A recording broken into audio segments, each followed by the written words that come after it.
अनि प्रचण्ड कमरेडले के भन्नुभएछ एकजना हाम्रो कमरेडलाई बोलाएर हामीसँग सहकार्य गर्ने कमरेडलाई बोलाएर त फल्लाजी 20 वर्ष प्रचण्डलाई कसैले हल्लाउन सक्दैन जोडी नखोजे हुन्छ भन्ने 20 महिनै लागेन त हामीले छोड्दिएपछि 20 महिनै लागेन प्रचण्डले धुलो पिटो हुन लाग्यो प्रचण्ड उभिएपछि देश हल्लिन्थ्यो त्यो कुरा साँचो हो नि प्रचण्डले अपिल गर्दाखेरि लाखौं हाम्रा दिदीबहिनीहरू शहीद हुन तयार थिए हाम्रा युवाहरू शहीद हुन हामी सबै तयार थियौं नि तर आज के छ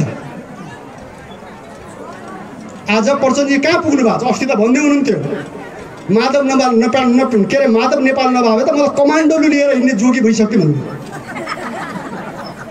आफ्ना शहीद परिवार छोड्ने आफ्नो रगत दिने कमरेडहरू छोड्ने बेपत्ता हुने हाम्रा योद्धाहरूलाई बिर्सिने छोड्ने किसान मजदुरको झुपडीलाई बिर्सिने अनि त्यसपछि माधवजी नभए त म कमान्डोले लिने हुन्थे भन्न मिल्छ त्यो सिद्धिको कुरा होइन को भाग्छ जसले जनतालाई बुझेको छैन जनताको अधिकारको कुरा बुझेको छैन त्यो भाग्छ त्यो डराउँछ हामीले सत्य बोलेका छौं हामी किन डराउने हैन कसैले यता फर्किनुस् त भन्दा पनि नचिने आएर हिँड्ने दिन पनि आउँछ यस्तो पनि हुन्छ यो समाजमा भन्नुस् न हैन देशमा हुन्छ म अहिले काठमाडौँ गएँ हैन भेट्ने साथीहरुको लाइन त्यहाँ 1 सेकेन्ड पनि समय मिल्ने छैन मिलाऊ भन्ने हो तर कुनै दिन यस्तो हुन्छ हैन कि खोज्दाखेरि टाढा हेर्दाखेरि पनि छितेजमा मान्छे नदेखिने खतरा पनि हुन्छ यस्तो हुन्छ तर हामीलाई थाहा छ हामीले गल्ती गरेका छैन एमालेका साथीहरुले कुनै सुन्न तयार हुनु भएन पहिला यो बाटो हिड्नुभयो अनि दुईटा मिल्नु भयो केपी ओली र प्रचण्ड मिल्नु भयो अनि 2/3 जनताले दिनु पनि भयो खुसी पनि हुनुभयो यति खुसी हुनुभयो हैन वास्तवमा जनताको चाहिँ चाहना फेरि के थियो भने हामीले बुझिराखेका छौं नि कहिले अहिले भन्छन् नि मान्छेले नभूत नभवस्य हुने भयो एउटा कथा छ पहिला पनि थिएन अब पनि हुँदैन यो भन्छन् नि त त्यस्तो जनमत त्यस्तो समर्थन जनताले दियो उहाँहरूलाई तर के भयो परिणाम भन्नुस् त एउटै कम्पनीले 1 खरब पैसा यान्सेलले कर तिरेन हामीले भन्यौं कर तिर्नुस् त्यो विदेशी कम्पनी हो त्यसले कर तिर्नु पर्यो नि त मुनाफा कति गरेको छ भन्दाखेरि खरबौं गरेको छ अनि नेपाललाई तिर्नुपर्ने करै नतिरेर हिँडेको छ अनि सरकारका मान्छेहरू उसकै पक्षमा लागेर हिँडेका छ हामीले कारबाही गर्यौं त्यो हाम्रो गल्ती हो त हामीले पहिले भनेका थियौं जनमुक्ति सेनाको हेर्नुस् है जनमुक्ति सेनाको पैसा त्यति बेला 20,000 जनमुक्ति सेना थियो 20,000 जनमुक्ति सेनाको पैसा पनि भ्रष्टाचार भएको छ भने अहिले उठेन बाहिर हामीले हिजो पार्टी भित्र भन्दाखेरि यो नगर्नुस् है यो गर्नु हुँदैन 5,000 पाउँथे हाम्रो भाइ बहिनीहरुले जम्मा ब्यारेकमा बस्दाखेरि त्यो 5,000 किन काट्नुहुन्छ भन्दा क्रान्तिको निम्ति चाहियो भनेर काट्नु अनि त्यो पैसा कहाँ गयो त अहिले त उठ्न थाल्यो नि त बाहिर बजारमा कोले खायो त्यो पैसा 19 अरबको कुरा छ थोरै छ को भाग्छ जसले जनतालाई बुझेको छैन जनताको अधिकारको कुरा बुझेको छैन त्यो भाग्छ त्यो डराउँछ हामीले सत्य बोलेका छौं हामी किन डराउने तपाईको अन्यायमा मर्नु भन्दा त हामी मर्छौं नि सत्यको लागि मर्छौं अन्याय सहेर मर्नु भन्दा त सत्य बोलेर मर्नु हो नि हामी लड्यौं हाम्रो दुर्गा भाइले चाहिँ गोली हान्यो निर्दोष युवालाई घरमा सुतेको मान्छेलाई ठुतेर लगेर केही कसूर छैन केही भए पनि त कानुनी कारबाही गर्नुपर्छ नि समातेर सुतेको मान्छेलाई घरबाट नाङ्गी समातेर लगेर चौकीमा लगेर गोली हान्ने हो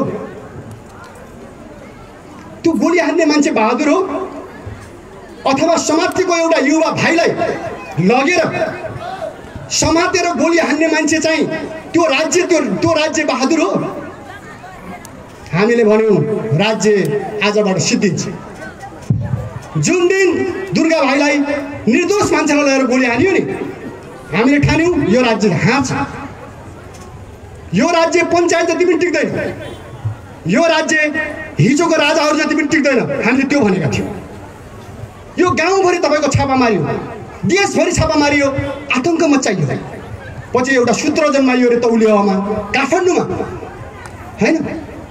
हाम्रो पार्टीले नेपाल कम्युनिस्ट पार्टीले हतियार त काङ्ग्रेसको घरमा पनि लुगाएर राखेको हुन सक्छ। त्यो हेर्नुहोस् है कस्तो हुन्छ यो बुद्धि सत्ताको भन्नुहोस् न। पाप सोच्ने मान्छे कति पापी हुन्छन् कि यहाँ सोध्नु न तपाईँहरू। कुबाटो हिँड्ने मान्छेले कति पाप सोच्छ, कति गलत सोच्छ, कति अत्याचार सोच्छ कि काङ्ग्रेसको घरमा पनि राखेको हुनसक्छ। त्यति बेला अलिअलि माओवादी केन्द्रका भन्ने साथीहरू पनि हुन्थ्यो, त्यसको घरमा पनि राखेको हुनसक्छ। त्यो एक मिसै लाउनुपर्छ। तल सुन्दरी डाँडाबाट मात्रै रमादोसम्म एक मिसै खोल्नुपर्छ। यसरी पनि गरियो। अत्याचार मचाइयो नि त। अनि हामी एकदम खुसी भयौँ।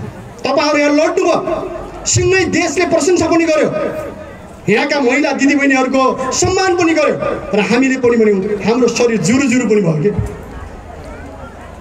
आउन त मिलेन तपाईँहरूसँगै, तर हामीलाई कस्तो लाग्छ भने हामी सँगै छौँ। तपाईँहरू लड्नुहुन्छ नि, न्यायको लागि लड्दा जहाँ लडे पनि हामीलाई कस्तो खुसी लाग्छ भने तपाईँहरू त यदि लड्नुहुन्छ भने लड्नुहोस् भन्ने हामी पार्टीका मान्छेहरू कति लडौँला। विचार गर्नुहोस् न तपाईँहरू। कोही भाग्लान्, हामी बाटो देखाउने मान्छेमा हामी कति विश्वास छ र हामीसँग आत्मविश्वास छ भने अघि कञ्चन कमलले पनि भन्यो डर त सबैलाई लाग्छ। हतियार देखेपछि डर लाग्छ, बम देखेपछि डर लाग्छ, तर त्यो एउटा सीमासम्म। तर जब सीमा नाग्छ नि बम टेक्दै हिँड्न सकिन्छ, हतियार खोज्दै हिँड्न सकिन्छ र दमन गर्न आउने मान्छेहरूको विरुद्धमा उल्टो दमन चलाउन सकिन्छ, उल्टो प्रतिरोध गर्न सकिन्छ र त्यसलाई परास्त गरिदिन सकिन्छ। हामीलाई त्यो विश्वास छ।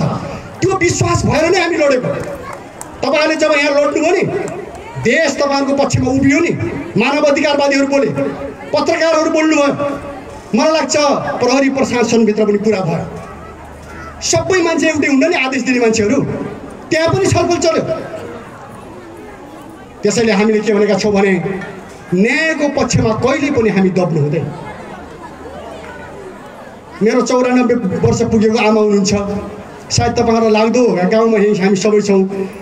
यो घरमा बस्न मैले मेरै भाइ भतिजालाई पनि नचिन्ने भइएछ कि यहाँ जहाँ दारी जुवा निहालेका छन्, ठुल्ठुला भएका छन्, तिनी कसैलाई पनि चिनिँदैन। यहाँ चाहिँ वरपरका इष्टमित्र यहाँ गाउँका पहिला सानो नचाहेको बहिनीहरू नाच्नुभयो, खुसी पनि लाग्छ, पाएको भइसक्नु भएको छ कि हामी लडेका लडी छौँ। लाग्दो आमाहरूलाई छोडेर सहर लडेर हिँड्ने कस्ता मान्छे हुन् त्यस्तो पनि फिल हुँदो नि। 94 वर्ष पुगेको आमालाई छोडेर होइन घर आउनु छैन, सहारा छैन, के मान्छे हो नि। एउटा जेल बसिया छ होइन, अर्को कता पुगेको छ, अर्को के गरेको छ, घर त बिचल्ली भयो नि त। अनि यो राजनीति पनि खै यस्तो पनि पर्दो हो तपाईँलाई जस्तो लाग्छ। एकातिरबाट राम्रो हो है, मान्छेहरू ठिकै हुन् भन्दाखेरि ठिकै हुन् कि भने जस्तो पनि लाग्दो, ठिकै गरेका छन् कि भने पनि लाग्दो। आज त अलिकति ठिकै जस्तो लाग्दो, किन भन्दाखेरि यहाँ प्रतिबन्ध हटिया छ होइन, अलिअलि वार्ता पनि भएको छ, मान्छेहरू अलि कुरा सुन्न पनि तयार भएको छन्। त्यसैले तपाईँहरूलाई पनि ठिकै रहेछ कि भन्ने लाग्ने कुरा भयो। कहिलेकाहीँ एक्लै हुनुहुन्छ तपाईँहरू होइन, कसैले यता फर्किनुहोस् त भन्दा पनि नचिने आएर हिँड्ने दिन पनि आउँछ। यस्तो पनि हुन्छ यो समाजमा, भन्नुहोस् न होइन। देशमा हुन्छ, म अहिले काठमाडौँ गएँ होइन, भेट्ने साथीहरूको लाइन त्यहाँ 1 सेकेन्ड पनि समय मिल्ने छैन मिलाऊ भन्ने हो। तर कुनै दिन यस्तो हुन्छ होइन कि खोज्दाखेरि टाढा हेर्दाखेरि पनि क्षितिजमा मान्छे नदेखिने खतरा पनि हुन्छ। यस्तो हुन्छ, तर हामीलाई थाहा छ, हामीले गल्ती गरेका छैन। हामीले केवल अमूर्त समाजवादको कुरा गरेका छैनौँ, हामीले ठुला कुरा गरेका छैनौँ। हामीले कुरा तपाईँकै कुरा त हो, हामीले कुरा गरेको त हाम्रै दिदीबहिनीको कुरा त हो, हाम्रो आमाको कुरा हो, हाम्रो दिदीबहिनीको कुरा हो, हाम्रै छिमेकीको कुरा हो, गाउँको कुरा हो, देशको कुरा हो। हाम्रो आमाको सेवा एक्लै बसेर गर्नुपर्ने, गर्न पाइएको छैन, त्यो छुट्टै कुरा हो। तर हामीले लडेको त हाम्रो आमासँगै सिँगै देशका आमाहरूको बारेमा लड्दैछौँ नि। हाम्रो दिदीबहिनीहरूसँगै सिँगै देशका दिदीबहिनीको बारेमा लड्दैछौँ। हामी संसारभरिका महिलाहरूको लागि लड्दैछौँ नि। हामीले ढाँटेको होइन, हामीले साँचो भनेका छौँ। महिलाहरूले जहिलेसम्म सम्पत्तिमा समान अधिकार पाउने छैनन् त्यहिलेसम्म महिलाहरू मुक्त हुने छैनन्।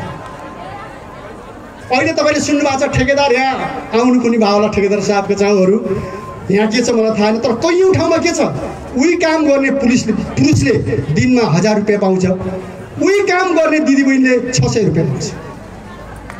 होइन?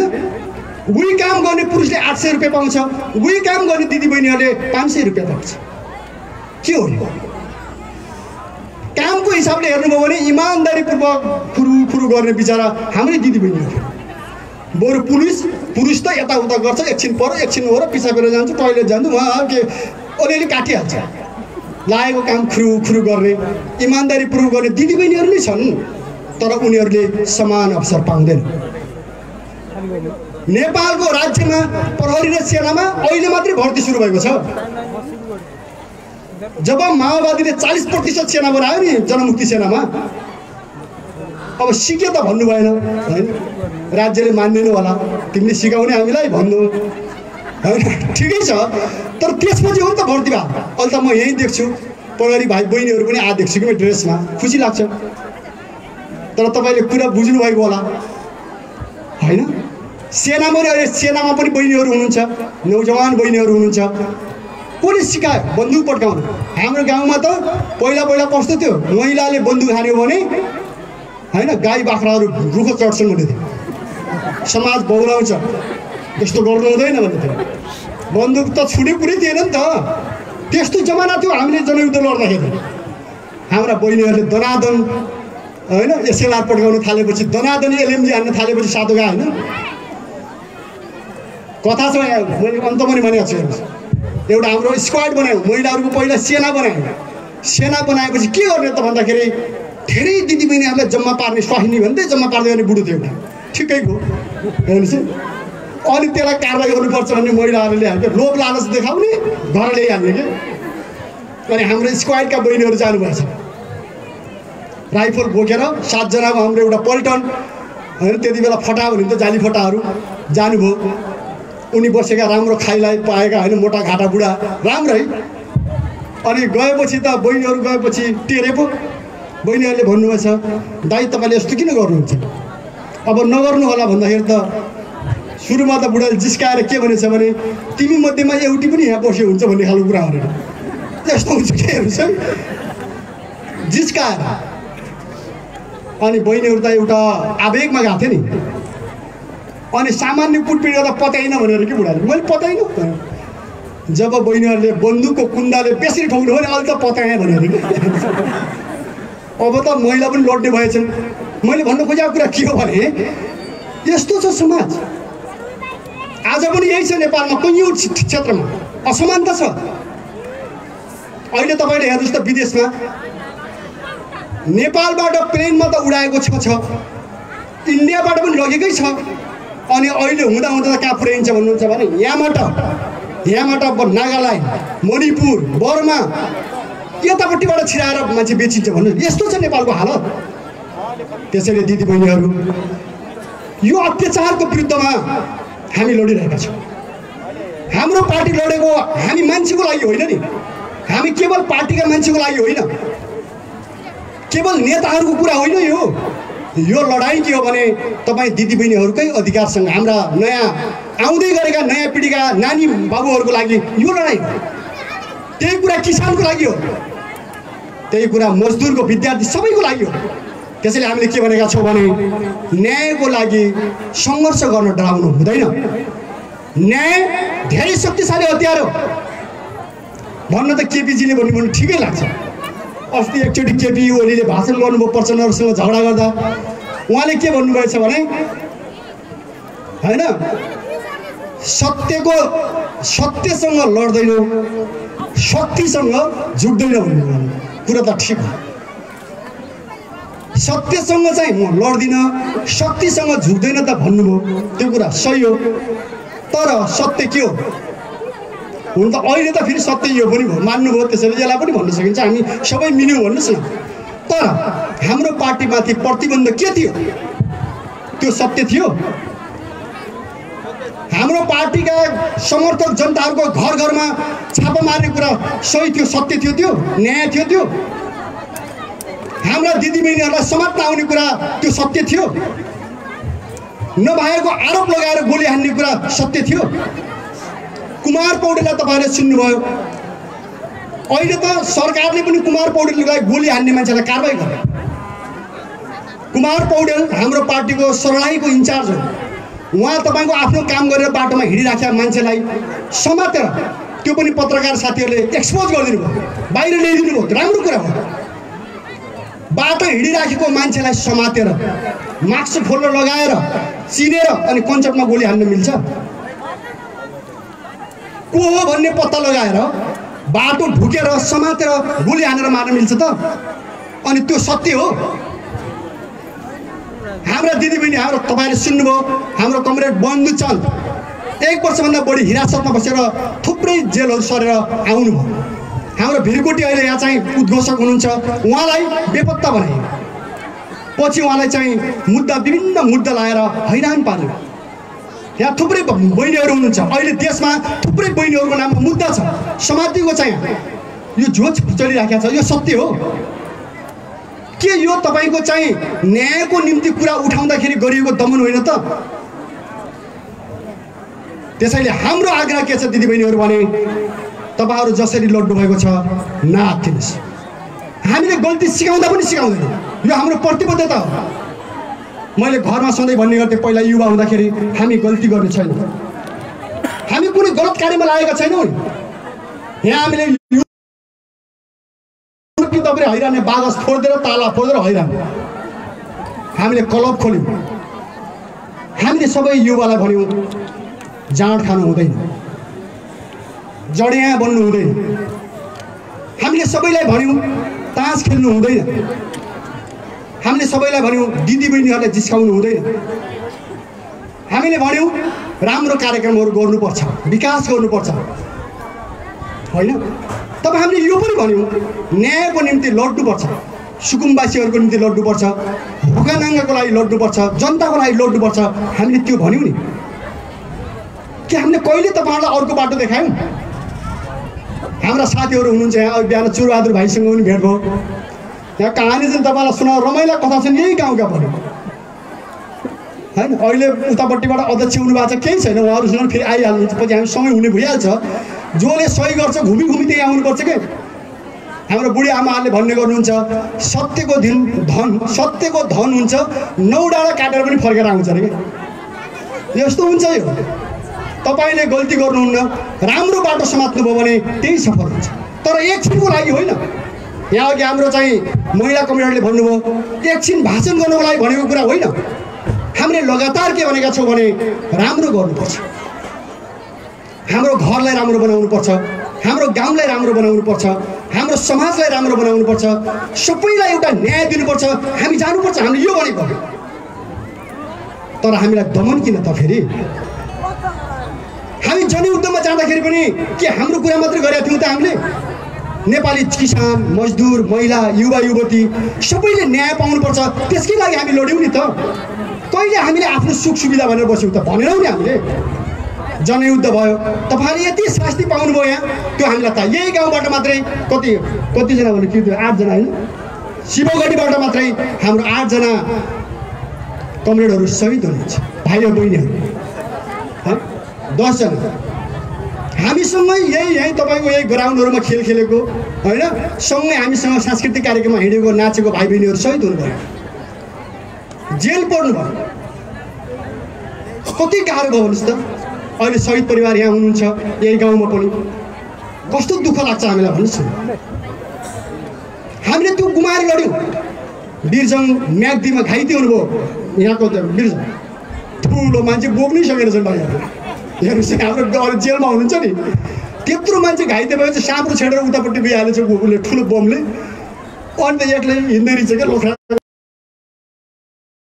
फालेर हिँड्नुभयो के गर्ने? मसँग पछि दिनु दाई भन्नुभयो, मैले जुरुक्क बोकेँ। हेर्नुहोस् होइन, छोड्ने कुरा त आएन नि त, बरु मर्ने कुरा आयो त्यहाँ। हामी लड्यौँ नि, बाल बाँचेका मान्छेसँग नि हामी यहाँ भन्नुहोस् त, अगाडि पछाडि। के हामीले अर्को बाटो सिकायौँ कहिले? त्यसपछि हामीले जित्यौँ पनि, राम्रो पनि भयो। प्रचण्ड र बाबुराम कमरेडले गलत बाटो लिनु, मन्त्री हामी हुन सक्दैन थियौँ। तपाईँ एकछिन परिकल्पना गर्नुहोस् त, यहाँ त कतिजना मान्छे त संसद भएकै हुनुहुन्छ त। यहाँ यो मञ्चमा अहिले भर्खर नाम पढाएर सुन्नुभयो होला नि, पूर्व सभासद, पूर्व सांसद यहीँ हुनुहुन्छ त, मन्त्री भएको साथीहरू हुनुहुन्छ नि। हामी सबै छौँ नि, मान्छेले हामीले सुरुमा प्रचण्ड कमरेड बाबुरामलाई आलोचना गर्दा के भन्यो? तपाईँ पत्रकारहरू सायद सुन्नुहुन्छ, पद नपाएर हो, सुख सुविधा नपाएर, यही त थियो हामीलाई आरोप होइन त्यो कुरा। जनताले न्याय पाएको छैन, हाम्रा शहीद परिवारहरूले न्याय पाएका छैन, हाम्रा बेपत्ता योद्धाका परिवारले न्याय पाएका छैन, जनता मुक्त भएका छैन। त्यो नछोडो। हाम्रा किसान मजदुरहरूले अधिकार पाएका छैनन्, त्यो नछोडो। हामीले भनेको त यही थियो नि त। अनि प्रचण्ड कमरेडले त के भन्नुभएछ? एकजना हाम्रो कमरेडलाई बोलाएर, हामीसँग सहकार्य गर्ने कमरेडलाई बोलाएर त फल्लाजी 20 वर्ष प्रचण्डलाई कसैले हल्लाउन सक्दैन, जोडी नखोजे हुन्छ भन्ने। 20 महिनै लागेन त, हामीले छोडिदिएपछि 20 महिनै लागेन प्रचण्डले धुलो पिटो हुनको लागि। प्रचण्ड उभिएपछि देश हल्लिन्थ्यो, त्यो कुरा साँचो हो नि। प्रचण्डले अपिल गर्दाखेरि लाखौँ हाम्रा दिदीबहिनीहरू शहीद हुन तयार थिए, हाम्रा युवाहरू शहीद हुन हामी सबै तयार थियौँ नि। तर आज के छ? आज प्रचण्डजी कहाँ पुग्नु भएको छ? अस्ति त भन्दै हुनुहुन्थ्यो माधव नेपाल के अरे माधव नेपाल नभए त मलाई कमान्डोले लिएर हिँड्ने जोगी भइसक्यो भन्नु। आफ्ना शहीद परिवार छोड्ने, आफ्नो रगत दिने कमरेडहरू छोड्ने, बेपत्ता हुने हाम्रा योद्धाहरूलाई बिर्सिने छोड्ने, किसान मजदुरको झुपडीलाई बिर्सिने, अनि त्यसपछि माधवजी नभए त म कमान्डोले लिने हुन्थेँ भन्न मिल्छ? त्यो सिद्धिको कुरा होइन। अनि हामीले के बुझ्छौँ भने त्यसपछि हामीले तपाईँहरूलाई भन्यौँ, तपाईँहरूलाई नमिठो लाग्यो। कैयौँ हाम्रो चाहिँ आफन्तहरूलाई, हाम्रा दिदीबहिनीहरूलाई अथवा तपाईँहरू सबैलाई एकछिन चाहिँ झनक्क जस्तो भयो कि लड्यो 10 वर्ष लडेर फर्केर आएछ। अब त केही बसेर सँगै कुराकानी गर्ने फ्यामिली एउटा बन्ला भने नेपालको कहिल्यै दोस्रो नभएको मान्छे विद्वान भनेर हामी विद्यार्थी हुँदाखेरि भन्थ्यौँ। हामीले यो भन्दाखेरि अहिले भोलि सुन्नुभयो भने उहाँले भन्नु पनि होला होइन हामी ठिकै छौँ भनेर। तर व्यवहारले के साबित गर्यो भने उहाँहरू हिँडेको बाटो गलत छ, जनताको विरुद्धमा छ, देशको विरुद्धमा छ। त्यो ठिक भएन, साबित भएन। एमालेका साथीहरूले कुनै सुन्न तयार हुनु भएन। पहिला यो बाटो हिँड्नुभयो अनि दुईटा मिल्नुभयो, केपी ओली र प्रचण्ड मिल्नुभयो, अनि 2/3 जनताले दिनु पनि भयो, खुसी पनि हुनुभयो। यति खुसी हुनुभयो होइन। वास्तवमा जनताको चाहिँ चाहना फेरि के थियो भने हामीले बुझिराखेका छौँ नि। जनताको चाहना हामीले भनेको जस्तो होस् भन्ने थियो, सबैले अधिकार पाउन् भन्ने जनताको चाहना थियो र अहिले पनि छ। तर जनतालाई अप्ठ्यारो भयो, यसरी हुन्छ भने होस् न त भनेर 2/3 पनि दिनुभयो। कहिले अहिले भन्छ नि मान्छेले नभूत नभवस्य हुने भयो, एउटा कथा छ, पहिला पनि थिएन अब पनि हुँदैन यो भन्छ नि त। त्यस्तो जनमत, त्यस्तो समर्थन जनताले दिए उहाँहरूलाई। तर के भयो परिणाम भन्नुहोस् त? सरकार बनाएको 1 वर्षपछि उहाँहरूको सङ्घर्ष सुरु भयो। के को लागि? के किसानको लागि छ? तपाईँले हेर्नुभएको छ? किसानको लागि यो हुनुपर्छ एउटाले भन्ने, हुनु हुँदैन भनेको भए मानिन्थ्यो। यो लडाइँ उहाँहरूको जनताको लडाइँ हो, हामीले मान्थ्यौँ। मजदुरको लागि यो हुनुपर्छ, युवाको लागि यो हुनुपर्छ होइन, सुकुम्बासीको लागि यो हुनुपर्छ, या नेपाली स्वाधीनताको लागि यो हुनुपर्छ एउटाले भन्ने, अर्कोले हुनु हुँदैन भनेर लडेको भए हामी मान्थ्यौँ यो लडाइँ नेपाली जनताको हो भनेर। तर लडाइँ के हो? मेरो मान्छे किन राखिनुहोस्, एकले किन खाइस् होइन। त्यसपछि गएर तपाईँको चाहिँ होइन भाग किन नदिने, भाग किन दिने, आखिर लडाइँ यसमा केन्द्रित भएन। हुँदा हुँदा कहाँसम्म पुग्यो? दिदीबहिनीहरू भन्नुहुन्छ भने यति तल झऱ्यो, एक अर्कालाई पुरै बुढा बुढी चिनेको पालाकोदेखि लिएर भन्न थाल्नुभयो क्या उहाँले। यो त विजेत भयो नि त। मिल्दाखेरि त्यत्रो समर्थन गर्ने एक आपसलाई आज कहाँ पुग्यो? एक अर्कालाई सुन्दाखेरि अस्ति एकजना काङ्ग्रेसको मित्रले भन्नुभयो ओहो कम्युनिस्ट बाहिर त्यत्रो कुरा गर्ने भित्र त खतम परेछ मेरो एकजना मान्छे। साँचो कुरा हो नि त यो। उहाँहरूको लडाइँको तरिका हेर्दाखेरि त कस्तो फिल हुन्छ भने जनताको कुरा, देशको कुरा छैन। एक अर्कालाई पुरा गाली गरेको छ, उचित्तो काटेको छ। एउटाले भन्छ यो त भगुवा हो, उखु फार्न भारत गएको थियो मैले फर्काएर ल्याउँ, एउटा नेतालाई के। अर्कोले के भन्छ यसलाई त मैले कोठामा प्रशिक्षण दिएँ पहिला, यसले केही जान्दैन थियो, यसलाई मैले सिकाऊँ अनि जान्ने पऱ्यो। यस्तो हो तरिका। जनताको मत पाएर अपमान गर्ने जनतालाई अनि त्यहाँ पुगेर त्यत्रो गर्ने भएपछि अनि योले के देखाउँछ भन्दा यो बाटो गलत छ नि त। यो बाटो गलत छ। तपाईहरु आफ्नो निम्ति आफ्नो गुट आफ्नो व्यक्तिको निम्ति भने जसरी हिँडिराख्नु भएको छ त्यसले के देखायो भने यसले जनतालाई सुख दिँदैन, यसले देशलाई प्रगति दिँदैन। यही साबित भयो नि त। यही कुरा हामीले भन्यौं, आज साबित भयो। हामीले यही कुरा भन्दाखेरि पहिला पार्टी फुटाएको आरोप लगाइयो, अनि त्यसपछि गएर देशमा अस्थिरता ल्याएको आरोप लगाइयो, हामीलाई शान्ति विरोधी भनियो, हुँदा हुँदा हामीलाई प्रतिबन्ध लगायो। तपाईलाई थाहा छ नि हामीले के गरेका थियौँ ल भन्नु त। हामीले त यो गरेका थियौँ कि एनसेलले करप्सन गर्यो। तपाईहरु सबैलाई थाहा, भ्रष्टाचार भयो भनेर मन्त्रीले पनि भन्नु, मन्त्रीले पनि भ्रष्टाचार भयो भनेर भन्नुहुन्छ, पार्टीको नेताले पनि भ्रष्टाचार भयो भन्छ। अनि कसले गर्यो त भन्दाखेरि हाम्रो देशको बजेट जम्मा 12 खरब 15 खरब हुन्छ, 1 खरब पैसा एउटै कम्पनीले भ्रष्टाचार गर्यो। एउटै कम्पनीले 1 खरब पैसा एनसेलले कर तिरेन। हामीले भन्यौं कर तिर्नुस्, त्यो विदेशी कम्पनी हो त्यसले कर तिर्नु पर्यो नि त। मुनाफा कति गरेको छ भन्दाखेरि खरबौं गरेको छ, अनि नेपाललाई तिर्नु पर्ने करै नतिरेर हिँडेको छ। अनि सरकारका मान्छेहरू उसकै पक्षमा लागेर हिँडेको छ, हामीले कारबाही गर्यौं। त्यो हाम्रो गल्ती हो त। अनि भ्रष्टाचार गरेर तपाईको अहिले हेर्नुभयो भने गाउँ गाउँमा चरम भ्रष्टाचार छ के। भ्रष्टाचार गर्नु हुँदैन, भ्रष्टाचारीहरूलाई हामीले कारबाही गर्यौं, त्यो हाम्रो गल्ती हो त। बलात्कार गर्ने मान्छेहरूलाई हामीले कारबाही गर्यौं, त्यो हाम्रो गल्ती हो त। अनि हाम्रो दिदीबहिनीहरूलाई विदेशमा बेच्ने त्यसलाई मानव तस्कर भन्छ, मानव तस्करहरूलाई कारबाही गर्यौं, हाम्रो त्यो गल्ती हो त। अनि हाम्रो शहीद परिवारहरूलाई राष्ट्रिय शहीद घोषणा गर्नुस् भन्यौं हामीले, त्यो हाम्रो गल्ती हो त। किसानहरूलाई हैन सस्तोमा या निशुल्क ऋण दिनुपर्छ हामीले भन्यौं, त्यो हाम्रो गल्ती हो।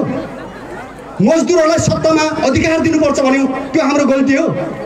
पढे लेखेका युवाहरू बुद्धिजीवीहरूलाई अवसर दिनुपर्छ, देशभित्रै अवसर दिनुपर्छ भनेर हामीले भन्यौं, त्यो हाम्रो गल्ती हो। त्यो थिएन। हामीले न्यायको कुरा बोलेको कुरा थियो नि, तर उहाँले हामीलाई प्रतिबन्ध लगाउनु भयो। हामीलाई उहाँले जबरजस्त बन्दुक देखाएर हाम्रो बोली रोक्न खोज्नुभयो के। बन्दुकको बलमा उहाँले के गर्नुभयो भने जनतासँग जानी नदिने, जनतामा कुरा भन्नै नदिने, अनि भन्ने के शान्तिपूर्ण तरिकाले भन्नुपर्छ भन्ने। हामीले के लडाईँ लडेका छौँ त। त्यत्रो साथीहरू हाम्रो शहीद हुनुभयो, हामीले खोपिराखेका छौँ नि त। हामीले भन्यौँ हाम्रो कुरा तपाईहरुले शान्तिपूर्ण तरिकाले भन्न दिनुस् न। हामी किसानको कुरा भन्छौँ, दिदीबहिनीको कुरा हामी भन्छौँ, युवा युवतीको कुरा हामी भन्छौँ, देशको कुरा भन्छौँ, त्यो भन्न दिनुस् न हामीलाई। भन्नु भने भन्ने मात्रै होइन। तपाईँ एउटा बलात्कारी मान्छे गाउँमा घुमिराखेको छ, बलात्कार नगर नछो भनेर मानेन भने के गर्ने? त्यति मात्रै भन्ने, रुख चढेर भनेर पनि मान्दैन होइन, ढिकमा उभिएर भने पनि मान्दैन, सडकमा बसेर भन्दा पनि मान्दैन भने त्यसलाई समातेर घिसार्नु पर्दैन? अनि घिसार्दाखेरि त्यो तपाईँको शान्ति भङ्ग भएको हुन्छ। अपराधीहरूलाई समातेर कारबाही गर्नु पर्दाखेरि त्यो के त्यो गलत हुन्छ, त्यो कानुन विरुद्ध हुन्छ, राज्यले गर्नु पर्यो नि त। अनि भ्रष्टाचार भयो भनेर आज तपाईँले सुन्नुभएको छ, विश्वभरि नै नेपाल भ्रष्टाचारी देशमध्येमा पर्छ भनेर भनिरहेको छ। अनि भ्रष्टाचार कसले गर्यो त? त्यो ठोस हुनु पर्दैन? उसलाई भनेको छ। अस्ति प्रचण्ड कमरेडले केपीको विरुद्धमा के गर्नुभयो भन्दाखेरि 19 बुँदे लेख्दाखेरि सबै भ्रष्टाचार गर्ने यही हो भन्नु। यसकै संरक्षणमा भ्रष्टाचार भइरहेको छ भन्नुहुन्छ। केपीजी भन्नुहुन्छ मेरा मान्छे त थोरै हुन्, बढी त प्रचण्डकै हुनुहुन्छ। अनि कसरी मिल्यो त यो कुरा भन्नु त? हुँदा हुँदा त अब कस्तो आएको छ भने डरलाग्दो कुरा आएको छ नि। हामीले पहिले भनेका थियौँ जनमुक्ति सेनाको, हेर्नुहोस् है, जनमुक्ति सेनाको पैसा त्यति बेला 20,000 जनमुक्ति सेना थियो। 20,000 जनमुक्ति सेनाको पैसा पनि भ्रष्टाचार भएको छ भने अहिले उठेन बाहिर। हामीले हिजो पार्टीभित्र भन्दाखेरि यो नगर्नुहोस् है, यो गर्नु हुँदैन। 5,000 पाउँथे हाम्रो भाइ बहिनीहरूले जम्मा ब्यारेकमा बस्दाखेरि, त्यो 5,000 किन काट्नुहुन्छ भन्दा क्रान्तिको निम्ति चाहियो भनेर काट्नु। अनि त्यो पैसा कहाँ गयो त? अहिले त उठ्न थाल्यो नि त बाहिर बजारमा। कसले खायो त्यो पैसा? 19 अरबको कुरा छ, थोरै छ। 19 अरब खायो भने अहिले बाहिर बजारमा चर्चा छ। त्यसैले दिदीबहिनीहरू सही कुरा गरेको हामीले अर्को केही चाहिएर भनेको होइन। हामी लड्यौँ, हामीले उठायौँ, लड्यौँ, हामीलाई प्रतिबन्ध लाग्यो, हामी गाउँमा गयौँ, हामी फर्क्यौँ, झुपडीमा सुत्यौँ, रुखका बुटा मुनि पनि सुत्यौँ, हामी अँध्यारो रातमा पनि हिँड्यौँ, हामीलाई थाहा छ त्यो, तर हामी झुक्यौँ। हामीलाई हाम्रो सङ्कल्प छ यो कुरा जो यहाँ मञ्चमा पनि भन्नु, तपाईँहरूलाई पनि पत्रकारहरूले पनि सोधिहाल्नुहुन्छ, तपाईँहरू पनि त्यस्तै हुनुहुन्न भन्ने कुराको ग्यारेन्टी के भनेर सोध्ने प्रश्न यही छ। हामी हुँदैन, हामीलाई पुरा विश्वास छ।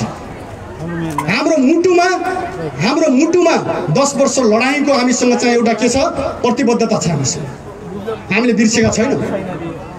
हाम्रो साथीहरूलाई हामीले चाहिँ चिहानमा दब्नाएर हिँड्दाखेरि हामी शहीदको सपना पुरा गर्छौँ भनेको कुरा हाम्रो मुटुमा छ होइन। हाम्रा किसानहरूले हामीलाई खाना दिँदाखेरि मारिएका छन्, हाम्रा दिदीबहिनीहरू बलात्कारित भएका छन्, त्यति बेला त्यो उनीहरूको चाहना हामीसँग ताजा छ। त्यसैले हामी त्यो बिर्सिँदैनौँ, हामी बिग्रिँदैनौँ। हामीलाई 2 महिनामा सिद्धाउँछौँ भन्नुभयो साथीहरूले, सरकारमा बसेका साथीहरू। फागुनको 29 गते हामीलाई प्रतिबन्ध लगाउनु भयो, वैशाखभित्र सबै सखा भन्नुभयो के आत्मसमर्पण गर्ने। हामीले भन्यौँ ठिकै छ लड्ने, तर हामीले यो पनि भन्यौँ प्रहरी भाइहरू साथीहरू या सेनाको, तपाईँहरू नआत्तिनुहोस् है, तपाईँहरूसँग लडाइँ होइन, लडाइँ यो देशलाई लुट्ने भ्रष्टको विरुद्धमा हो। हामीले यो भन्यौँ नि, यो देशलाई बेचेर खाने दलालहरूको विरुद्धमा लडाइँ हो। हाम्रो जनतामाथि अत्याचार लादेर मुठ्ठीभर मान्छेहरू जो अरबपति खरबपति भएर बसेका छन् तिनको विरुद्धको लडाइँ हो। हामीले यो अपिल पनि गर्यौँ, बन्दुक हातमा दिँदैमा अन्धो भएर चल्नु हुँदैन, सत्ताको नुन खाए भन्दैमा जथाभावी गर्नु हुँदैन। हामीले भनेका थियौँ अहिलेसम्म हामीले पुलिसलाई हानेका छैनौँ, अहिलेसम्म हामीले सेनालाई पनि छुएका छैनौँ। हाम्रो लडाइँ राज्यका विरुद्धमा, भ्रष्टहरूको विरुद्धमा, दलालहरूको विरुद्धमा हो, देश बेचेर खाने दलालहरू तिनको विरुद्धमा हो। हामीले यो भनेका थियौँ नि, तपाईँहरूले हामीलाई साथ दिनुहोस्। हामीले चुप्पी हुन्छ नि के अरे तरकारी काट्ने चुप्पी, त्यसैले दिदीबहिनीहरू लड्न सक्छन्, लड्न सक्दैनन्। हान्यो भने मान्छे मर्दैन यति लामो छुरीले, के को बन्दुक चाहियो मान्छे मार्नु? एउटै गोलीले एउटै मान्छे मार्ने त हो, एउटा मान्छे मार्दा चुप्पीले हाने पनि मर्छ त। त्यसैले कुरा के छ भने हतियारको कुरा होइन, हतियारको कुरै नगर्नुहोस्। हामीले यो भनेका थियौँ, तर हाम्रो दिमागमा एउटा हतियार छ, हाम्रो दिमागमा छ, अहिले पनि छ त्यो हतियार। तपाईँ झिक्न सक्नुहुन्न, कसैले हाम्रो दिमागको हतियार झिक्न सक्छ? कसैले सक्दैन। अमेरिका आए पनि सक्दैन, त्योसँग वैज्ञानिक छन् त्यसले पनि सक्दैन। हाम्रो हतियार के छ भने हामी अन्यायमा पर्यौँ भने हामी लड्छौँ भन्ने दिमागमा हाम्रो हतियार छ। हामीमाथि कसैले दमन गर्यो भने हामी लड्छौँ भन्ने हाम्रो दिमागमा हतियार छ। हामी ढुङ्गा पाए ढुङ्गाले लड्छौँ, लट्ठी पाए लट्ठीले लड्छौँ, हामी हातले आवाजले लड्छौँ।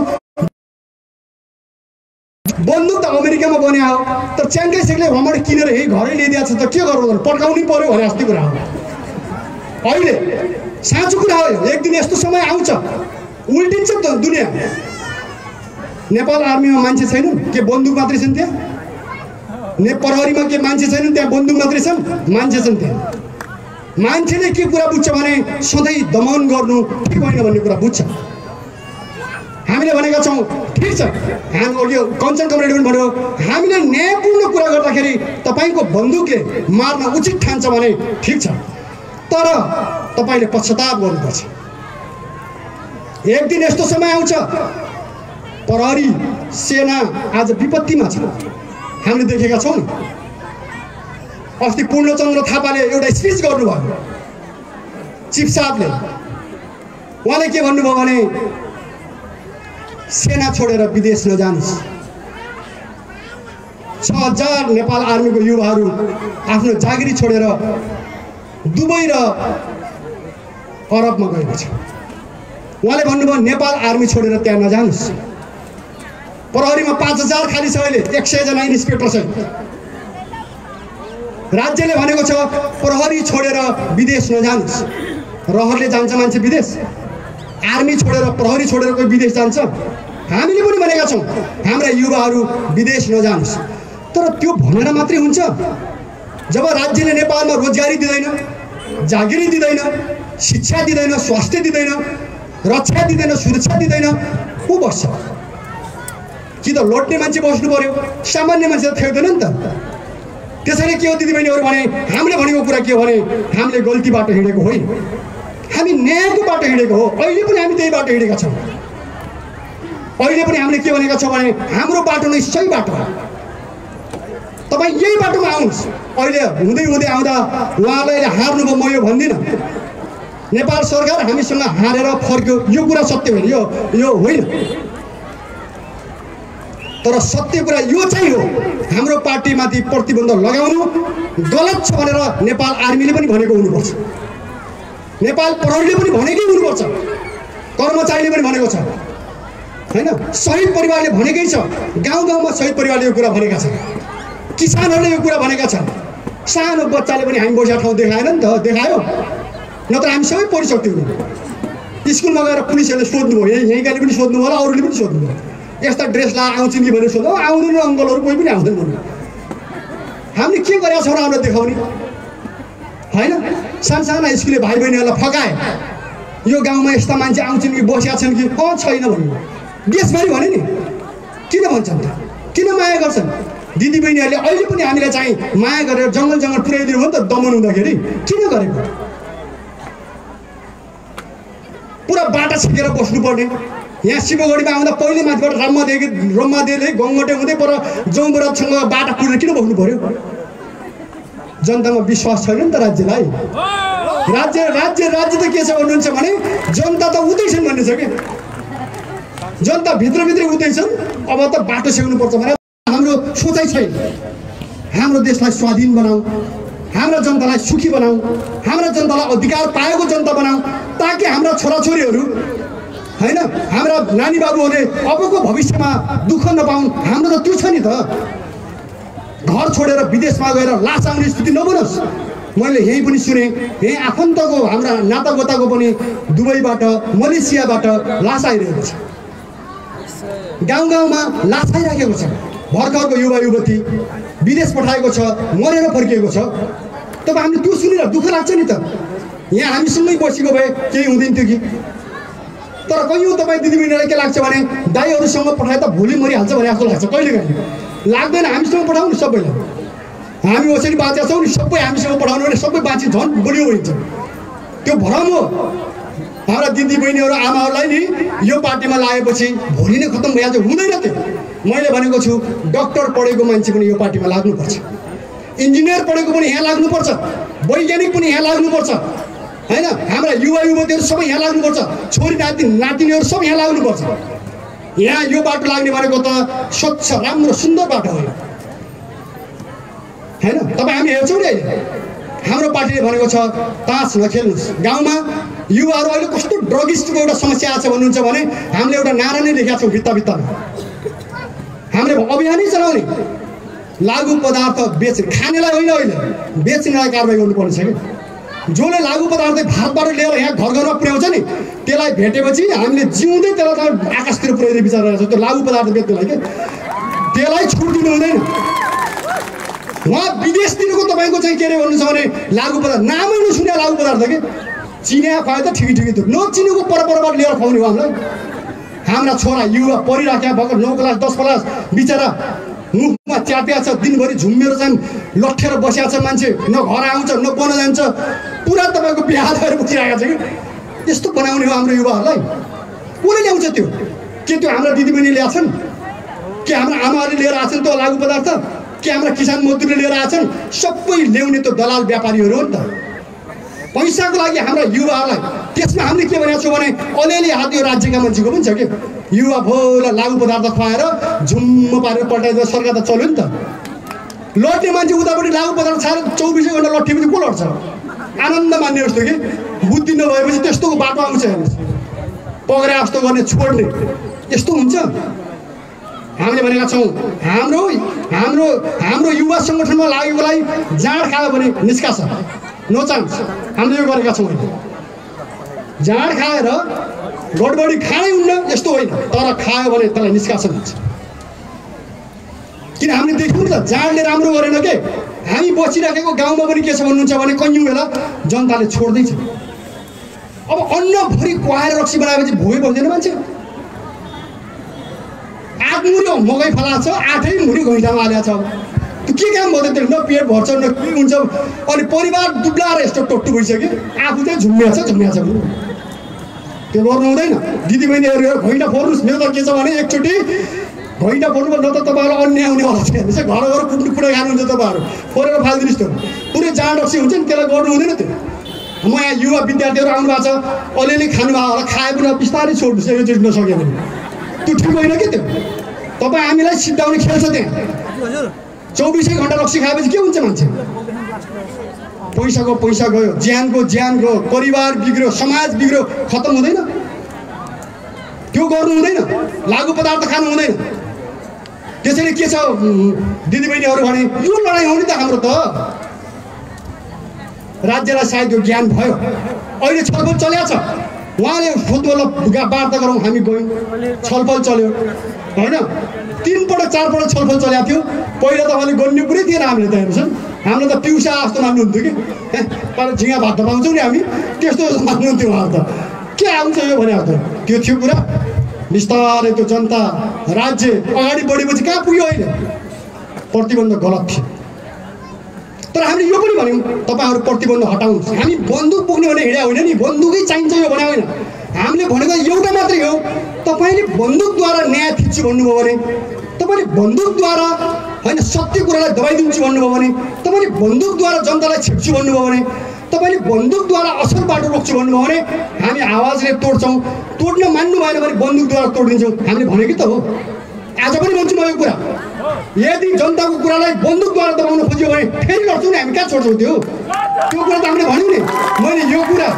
मैले यो कुरा त अस्तिको हाम्रो के 3 मुद्दे सहमतिमा पनि भनेको छु नि अन्याय देखेर पनि नबोल्ने मान्छे त दासले मात्रै बोल्दैन अन्याय देखेपछि अन्याय भयो भनेर कराउनुपर्छ किन नकराउने भन्नु त हामीले अन्याय भयो भनेर कराउनु पर्यो नि त हामी त्यस्तो मान्छे होइनौँ हामी मारिनुपर्ने मान्छे होइनौँ हामी प्रतिबन्धमा पर्नुपर्ने मान्छे होइनौँ हाम्रा भाइहरूलाई गोप्य ढङ्गले गोली हान्नुपर्ने मान्छे होइन ती जनताका मान्छे हुनु त हामीले यो कुरा भन्यौँ तिमीले राम्रो बाटो देखाउन पाइँदैन त्यसकारण कुरा के छ दिदीबहिनीहरू भने हामीले यो कुरा भन्यौँ तर हामीले यो पनि भन्यौँ हामीले बन्दुक बोक्दैन तपाईँहरू हाम्रो कुरा सुन्नुहोस् न हामी भन्छौँ हामीले चाहेको देश कस्तो हामीले चाहेको किसान कस्तो हामीले चाहेको मजदुर दिदीबहिनीहरू कस्तो हामी भन्छौँ नि त्यो कुरा हामीले चाहेको युवाहरू कस्तो प्रहरी सेना कस्तो हामी भन्छौँ नि त्यो कुरा त्यसैले यो कुरा भने कुरा मिल्यो 3 मुद्दे सहमति भयो राम्रो भयो त्यो मानेपछि हामीलाई के लाग्यो यो ठिक छ भन्यो नि 1 नम्बरमा के भयो भने नेपालका समस्याको बारेमा सरकार र नेपाल कम्युनिस्ट पार्टी बसेर छलफल गर्ने भन्ने सहमति भयो ल ठिक छ हामी गर्छौँ नि त हो अहिले हामी गर्छौँ अब सरकारसँग बसेर हामी गर्छौँ नि त यो गर्नुपर्छ अब मान्नुहुन्छ कि मान्नुहुन्न उहाँहरूको कुरा तर हामी भन्छौँ हाम्रो देशलाई यस्तो यस्तो चाहिएको छ हामी भन्छौँ होइन आर्थिकमा यो गर्नुपर्छ हाम्रो युवा 20,000 रुपियाँ जागिर खानको लागि खाडीको 54 डिग्री सेल्सियसको चाहिँ के अरे गर्मीमा गएर मुटु फुटाउनु पर्दैन यही हुन्छ 20,000 होइन हाम्रा युवाहरूलाई मैले भनेको छु तपाईँ नआत्तिनुहोस् यहाँ सुन फलाइन्छ सरकारमा बसेर होइन गाउँमै बसेर पार्टीमा बसेर हामी ग्यारेन्टी गर्छौँ कोही पनि युवा हामीसँग हिँड्यो भने त्यो बेरोजगार हुँदैन त्यो भोकै मर्दैन नारा त केपीजीले पनि दिनुभएको छ यो देशमा कोही भोको छैन कोही नाङ्गो छैन त्यो कुरा त मान्छे हाँस्छन् तर हामीले चाहिँ भनेका छौँ हाम्रो पार्टीमा लाग्ने युवा युवतीहरू कोही पनि बेरोजगार हुनु पर्दैन तर सुतेर खान पाइँदैन हामीले यो भनेका छौँ भन्नुहोस् न घर खाटमा पल्टेर खुट्टो हल्लाएर खान पाइँदैन हामीसँग जोडतोडले हिँड्नुपर्छ हामी बदल्छौँ नेपाल हामी बदल्छौँ गाउँ समाज हामी गर्छौँ उत्पादन हामीलाई त्यो विश्वास छ हाम्रो एउटा जिल्लाले 110 क्विन्टल चामल फलायो सामान्य कुरा हो त्यो अलिअलि त हाम्रो पुलिस भाइहरूले पनि खानुभएको छ हाम्रो चामल ठिकै छ हामी खुसी छौँ कि त्यही खानु होला माथि नदिनु होला जुन चौकीमा लगाएको छ त्यही खाए केही भएन भन्ने छ 65 बोरा पर हाम्रो कपिलवस्तुमा हाम्रो युवाहरूले फलाएको चामल माथिमा ले भन्यो होला उहाँहरू गाडी लिएर हालेर लानु भएको छ खानुभयो कि के गर्नुभयो ठिकै छ भन्नुहोस् त हामीले फलाएको चामल हो त्यो खानुहोस् यसरी खानुपर्छ हामीले के भनेर खानुपर्छ त्यहाँ विप्लवको नेतृत्वको नेपाल कम्युनिस्ट पार्टीले फलाएको भात खाएर हामी लड्दैछौँ भन्नुपर्छ त्यस्तो पो हो त्यो कुरा भन्नुहोस् त होइन त्यो हो नि त हामी आफै फलाएर खाँदैछौँ नि त हामीले कसैलाई दुःख दिएका छौँ हाम्रो गाउँको जनताले भन्नुभयो पार्टी त यस्तो हुनुपर्छ। जनतालाई पनि हामीले खुवाएका छौँ। तपाईँले जाँदा हेर्नु होला, जनताको घरबाट खाने होइन, जनतालाई हामीले सहयोग गरेका छौँ। यो हुन्छ। त्यसैले के छ आदरणीय दाजुभाइ दिदीबहिनीहरू भने सत्यको कुरा यही हो। यो हामी छलफल गर्छौँ नि, त्यहाँ मजाले छलफल गर्छौँ होइन, छलफल हामी त्यहाँ गर्छौँ। अनि दोस्रो कुरा के छ भने छलफलमा जाँदाखेरि नेपाल कम्युनिस्ट पार्टी शान्तिपूर्ण तरिकाले जानेछ हामीले लेखेका छौँ। पत्रकार साथीहरूले पछि सोध्ने क्वेसन हो, शान्तिपूर्ण भने क्या हो भन्नुहुन्छ उहाँले होइन। अनि अहिले बाहिर हल्ला छ होइन, त्यसपछि हामीले भन्यौँ शान्तिपूर्ण भनेको यस्तै मञ्च बनाउने, जनतालाई कुरा भन्ने, टेबलमा जाने, आफ्नो कुरा राख्ने, पत्रकारसँग जाने, हाम्रो कुरा सुनाउने, यो जनता देश सिङ्गै देशलाई सुनाउने, यही हो शान्तिपूर्ण। सरकारमा जाने, आफ्नो कुरा भन्ने, सरकारको मान्छेसँग सरकारमा जाने भने मन्त्रीमा जाने भने होइन, सरकारसँग भेटेर यो कुरा भन्ने, यही छ हाम्रो कुरा। हामी यो भन्छौँ। त्यो भन्नका लागि हामी किन बन्दुक बोक्नु पर्यो? सोझो कुरा चाहिँ हामी भन्छौँ। हामी हतियार नपुगेर भन्छौँ नि यो कुरा त। हामी तयार छौँ। तेस्रो कुरा हामीले के भन्छ, त्यहाँ सहमति भएको छ। नेपाल सरकारले मुद्दा खारेज गर्छ, प्रतिबन्ध हटाउँछ, त्यसपछि गएर बन्दीहरूलाई छोड्छ। यो राम्रो कुरा। हामी शान्तिपूर्णता तपाईँ यो अनि छलफल गरौँ न त। तर हाम्रो साथी आजसम्म पनि जेलमा हुनुहुन्छ। यो कुरा चाहिँ ढिला गर्नु हुँदैन। हामीले यो भनेका छौँ। यो लागू गरौँ अनि हामी छलफल गरौँ। देशको निकासको बारेमा हामी छलफल गर्न तयार छौँ। हामीले यही भनेको छौँ। अब यो भन्यो भने 3 मुद्दा त भयो नि त, यति भयो पुगेन अहिले। अनि अर्को के चाहियो त फेरि अब भन्नु त। अब तपाईँले पत्रिका हेर्नुभयो भने मिल्या छैन भन्दै रहेछ मान्छेहरू। 4 बुँदा हुनुपर्छ भन्छ एउटा, 5 बुँदा हुनुपर्छ। ती भन्ने मान्छेले के चाहेका छन् भने फेरि लडाइँ होस् भन्ने चाहेका छन्। एउटा के कुरा छ, ल यो पार्टीसँग त हतियार थियो, हतियार कहाँ गयो त? यस्तो उस्तो होइन, अरू थुप्रै कुरा छ। हामीले भन्यौँ हामीले न्यायको लागि सङ्घर्ष गऱ्यौँ। हतियार त हामीले कोही पनि चलाएका छैनौँ नि त। गोली त हामीले कोही पनि चलाएका छैनौँ नि त। त्यो तर्क कसरी मिल्छ? मिल्दैन। त्यो तरिका गरेर उचाल्ने, सरकारलाई पनि उचाल्ने, हामीलाई फेरि के भन्ने, ल के गर्छौँ भनेर गएको थिएँ, फर्केर त उही प्रचण्ड जस्तै भइहाल्यो भन्ने। त्यसै यही हो, हामी प्रचण्ड भाव हुन्छ। यो शान्तिपूर्ण तरिकाले हामी कुरा राख्छौँ। सुन्नुहोस्, हामीले यो मात्रै भनेको छौँ। के हामीले यो भनेको छौँ हामी लड्दैनौँ? कहाँ भन्यौँ हामीले त्यो कुरा? हामीले त के भन्यौँ भने जनताको कुरा लिएर हामी जोडतोड तरिकाले लड्छौँ, जोडले लड्छौँ। हामी अब जनतालाई हजारौँ लाखौँ जनतालाई लिएर हामी लड्छौँ। जनताको बिचमा जान्छौँ, हामी हजारौँ सभा गर्छौँ। हामी काठमाडौँमा जम्मा भएर भन्छौँ र हामीले यो भन्ने भनेका छौँ कि अब राजनीतिक ढङ्गले नयाँ तरिकाले सोच्नुपर्छ। अहिले तपाईँले चलाइराखेको व्यवस्था यो संसदीय व्यवस्था हो। संसदीय व्यवस्था नेपालमा 40 वर्ष चल्यो। 40 वर्ष चल्दाखेरि कहिले पनि एकपटक सफल भएन नि त। अनि साथीहरू भन्नुहुन्छ मान्छे चाहिँ खराब हुन्, व्यक्ति चाहिँ खराब हुन्, के अरे व्यक्ति चाहिँ खराब हुन्, व्यवस्था चाहिँ यही ठिक हो। त्यो होइन, त्यो गलत हो। यो व्यवस्था नै कस्तो हो भने श्रमिक वर्गको विरोधी व्यवस्था हो। पुँजीवादी व्यवस्था भनेको यसले न्याय दिँदैन, यसले सम्मान गर्दैन। योमा बोल्न जति पनि पाइन्छ, गर्न केही पनि पर्दैन। यो व्यवस्था हो। बोल्ने जनताको गर्ने आफ्नो व्यवस्था हो। बोल्ने राम्रो होइन, व्यवहार चाहिँ नराम्रो, यो व्यवस्था हो। यो यस्तो संसदीय व्यवस्था यो पुँजीवादी व्यवस्था, यो नामै त पुँजीवादी। पैसा भएपछि सबै चिज हुन्छ भन्ने व्यवस्था हो। भोट पनि पैसाले किन्नुपर्छ होइन, उम्मेदवारले पनि पैसाले लड्नुपर्छ। त्यो त हामीले भने होइन, त्यो त कङ्ग्रेसकै साथीहरूले भनिराखेको कुरा हो। फेरि गगन थापाले नै के भन्नु भने अर्को पटक त म चुनाव लड्दिनु होला। किन भन्दाखेरि 2-3-4 करोड खर्च गरेर कहाँ सक्छु म चुनाव लड्न? काङ्ग्रेसले भने होइन यो कुरा। अनि समानुपातिक भनेर हामीले चुनाव जितायौँ। चुनावमा त को गयो भन्दाखेरि 3 करोड 4 करोड जसले पार्टीलाई बुझायो उही गयो त्यहाँ त फेरि निर्वाचित भएर। अनि जनताको मतको के मतलब हो त? त्यो 4 अरब 4 करोड 5 करोड जसले बुझायो उही गयो नि त। त्यसैले म यहाँ भन्नु खोजेको के भने यो पुँजीवादी व्यवस्था, यो फेल व्यवस्था हो। त्यसैले हेर्नुहोस्, मेसिन गलत भएपछि इँटा त जहिले पनि गलतै निस्किन्छ त। उहाँहरू के भन्नुहुन्छ, इँटा चाहिँ खराब निस्क्यो, मेसिन चाहिँ ठिक हो भन्नुहुन्छ। हामीले भने के भने यो इँटा निहाल्ने मेसिनै गलत छ। यो पुँजीवादी व्यवस्था नै त्यस्तै मान्छे बनाउने व्यवस्था हो कि। हुँदा जनयुद्धमा लड्या मान्छेलाई पठाउँदा पनि उस्तै बनायो। अरूलाई त बनायो होइन। प्रचण्ड बाबुरामलाई पनि आफू जस्तै बनाएर पठाइदियो कि अहिले त फोन गर्दै हिँड्नु भएको छ उहाँ त। जनयुद्ध त अब गल्ती हो भन्नेमा पुग्नु भएको छ कि उहाँ त। कहिले भन्नुहुन्छ भन्ने यहाँसम्म ल्याउँदै रोक्दै गर्नु भएको छ प्रचण्डले, यतिसम्म ल्याउँदै फर्काउँदै गर्नु भएको छ। त्यस्तो हो त। न्यायको लागि लडिएको सङ्घर्षलाई आफ्नो स्वार्थ भएपछि पुरा भएपछि गल्ती हो भन्नु मिल्छ? त्यो मिल्दैन।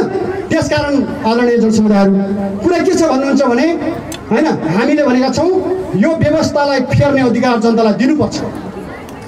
एकचोटि अहिलेसम्म हामीले दलको निर्वाचन गऱ्यौँ, अहिलेसम्म हामीले व्यक्तिलाई पनि चुन्यौँ, राम्रो व्यक्ति पनि छन् त्यहाँ। काङ्ग्रेस पार्टीभित्र राम्रो मान्छे पनि होला होइन, एमालेभित्र अथवा माओवादीभित्र अहिले ढिलबार दुईवटा बनाइदिइहाल्यो। फेरि यो नेपाल कस्तो छ भन्नुहुन्छ भने बुझि नसक्नु कि भूपी शेरचनको चाहिँ कविता जस्तो छ यो, भन्नुहोस् न होइन। यो बुझि नसक्नुको खाल्डो भनेर काठमाडौँमा लेखेको छ नि भूपी, त्यस्तै छ यो खाल्डो यो देश। अस्ति पुनर्स्थापना हुन्न भनेर केपीजी भाषण गर्दै पुनर्स्थापना गरेर उहाँलाई हैरान पार्यो। हिजो सर्वोच्चले फेरि उल्टो गरेर नेपाल कम्युनिस्ट पार्टी नै सक्दैछ कि पार्टी नै छैन। अस्तिसम्म कराउने नेपाल कम्युनिस्ट पार्टी भन्दै हिँड्नुहुन्थ्यो प्रचण्ड र केपीजी, हिजोबाट त पार्टी नै छैन, रातारात गायब हो कि। एउटा ब्राजिलमा तपाईँको त नदी छ अरे, ठुलो नदी हाम्रो कर्णाली जत्रो, बग्दा बग्दै बालुवामै हराउँछ अरे कि समुद्र पुग्दैन भने जस्तै। यो नेपाल कम्युनिस्ट पार्टी प्रचण्डजी केपीले चलाएको नि बग्दै 3 वर्ष आएपछि नदी नै हरा जस्तो भयो। पार्टी नै हरायो कि एक रातमै छैन। आज त फेरि एमाले छुट्टै बसिरहेको छ, माओवादी छुट्टै बसिरहेको छ भन्छ फेरि। यस्तो छ हालत त्यसको। त्यसैले हामीले के भन्यौँ भने यो सिस्टम एकचोटि नेपाली जनतालाई पुँजीवादी व्यवस्था ठिक कि अहिले चलिराखेको व्यवस्था ठिक कि योभन्दा राम्रो वैज्ञानिक समाजवादी व्यवस्था ठिक, योमा चुनाव गर्न दिनुपर्छ। जनमत सङ्ग्रह हामीले भनेका छौँ, जनमत सङ्ग्रह एकचोटि नेपाली जनतालाई दिनुपर्छ। मान्छे चुन्ने होइन, दल चुन्ने होइन, एकचोटि व्यवस्था चुन्ने अधिकार जनतालाई दिनुपर्छ। दिनुहोस्, हामीले यो भनेका छौँ, तपाईँ दिनुहोस्, हामी जनतालाई भन्छौँ। के भन्ने हो? एकचोटि ल जनमत सङ्ग्रह गर्नु पर्यो, सबै जनताले भोट हाल्ने, यो व्यवस्था ठिक कि अर्को व्यवस्था ठिक? ल चुनाव गरौँ न त। चुनाव गर्ने हो भने मान्छेको होइन, दलको होइन, एकचोटि नेपालमा जनतालाई यो अवसर दिउँ कि कुन व्यवस्था ठिक, अहिले चलिराखेको पुँजीवादी व्यवस्था संसदीय व्यवस्था ठिक कि योभन्दा राम्रो वैज्ञानिक समाजवादी व्यवस्था ठिक? त्यो अधिकार दिउँ न। हामीले यो भनेका छौँ, यो हामी भन्छौँ, यो भन्नु उहाँले दिनुपर्छ। हामीले यो भन्यौँ, उहाँले पनि ठिक छ भन्नुभएको छ, छलफल चल्दैछ। यो हाम्रो वार्ता हुन्छ, पुरा हुन्छ। हामीले भनेका छौँ यो भयो भने नेपाली जनताले अवश्य पनि आफ्नो भविष्यको एउटा चाहिँ इच्छा नयाँ निर्वाचनद्वारा पुरा गर्न सक्छ, शान्तिपूर्ण तरिकाले नेपाली समाजलाई नयाँ ठाउँमा पुर्याउन सकिन्छ। हामीलाई यो छ, यो विश्वास छ। अनि फेरि वैज्ञानिक समाजवाद भनेपछि के काङ्ग्रेस आत्तिनुपर्छ त? के तपाईँको वैज्ञानिक समाजवाद भनेपछि नेपालको सरकार आत्तिनुपर्छ? यो व्यवस्था भनेर त्यो व्यवस्था भनेपछि के यहाँका कुनै मान्छेहरू, कुनै दल, कुनै पार्टी, कुनै मान्छे एकदम अत्तालिनुपर्छ? पर्दैन। यो भनेको त के हो भन्नुहुन्छ भने योभन्दा राम्रो बनाउने उद्देश्य हो। हामीले बुझ्नु कुरा यो हो नि। सबैले के बुझ्नुभयो, बुद्धिजीवीहरूले अथवा प्रशासनले, कर्मचारीले, नागरिकहरूले के बुझ्नु पर्यो भने यहाँ चुनाव हुन्छ भने अहिलेको भएकोलाई पनि ध्वंस गर्ने, अशान्ति मचाउने, सिद्धाउने भनेको होइन। योभन्दा राम्रो व्यवस्था बनाउनको निम्ति कस्तो कस्तो बनाउने छलफल गरौँ, तर यो व्यवस्था होइन, अर्को व्यवस्था, वैज्ञानिक समाजवाद, जनताको व्यवस्था, जनताले सत्ता सञ्चालन गर्ने व्यवस्था, नारीहरू पनि समान प्रतिनिधित्व गर्ने व्यवस्था। हामीले भनेका छौँ समाजवाद आयो भने महिलाहरूले 40%, 33% होइन 50% अधिकार सत्तामा पाउनुपर्छ। राजनीतिक सत्तामा उनीहरू समान ढङ्गले पुरुषले जति पाउँछ त्यति नै महिलाले पनि पाउनुपर्छ। हाम्रो यो छ दृष्टिकोण।